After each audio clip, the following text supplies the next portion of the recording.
සදහවතුනි, අද මහසිකුරාදා අද දවසේදී ජේසුස් ක්‍රිස්තුන් වහන්සේ සකල ජනයන් පාපයට ඇති වහල්කමින් මුදා ගන්නට තමන් වහන්සේගේ ප්‍රාණය හුස්ම කුරුසයක් මත සිය කැමැත්තෙන්ම පූජා කිරීමේ බිලිදීමේ ඒ මහා ප්‍රාණ පරිත්‍යාගයේ සත්ක්‍රියාව ඉටු කරනවා.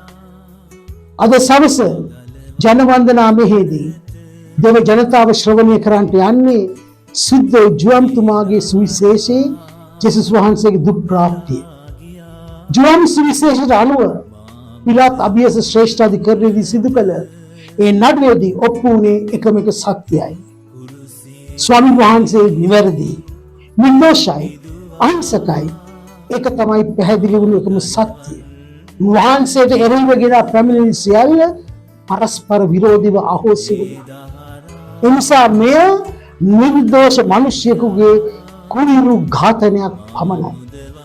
අනිත් අතට මහා ජුදානායක පූජකයන්ගේ රෝම පිලාතුගෙන් උසීගැන්වපු ජුදා ජනතාවගෙන් මතු කරගත් මේ තීන්දුව මොහු පිරිසියන ගසව මොහු මරව මේ සියලු ජුදා නායකින්ගේ ඔවුන්ට උසීගැන්වු ජනයන්ගේ ඔවුන් බියවැද්දු රෝම පාලකයන්ගෙන් ඔවුන්ගෙන් ගිය පාලන ව්‍යුහයේ අති දුෂ්ට පාපිෂ්ඨ භාවය බිසල කුරිර භාවය මේ සියල්ල තුළින් අති දරුණු පාපිෂ්ඨ භාවය ලොවට ප්‍රකාශ වුණා.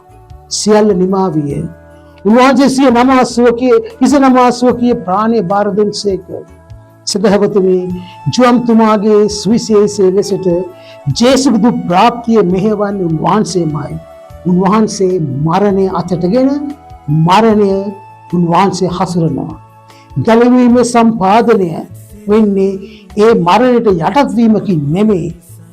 මරණය තමුන් විසින්ම ජීවිතයේ යථාර්ථය ගෙනෙන ලෙසින් හසුරුවා ගැනීම.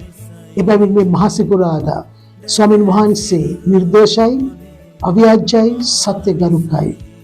අපටත් නිර්දෝෂ, අව්‍යාජ්‍ය, සත්‍යගරුක මොහොතකදී පැමිණෙන පුරුෂවරින් ජයග්‍රහණය කිරීමට ස්වාමීන් වහන්සේගේ ශක්තිය, ධෛර්යය ලැබේවා ප්‍රාර්ථනා කරමි.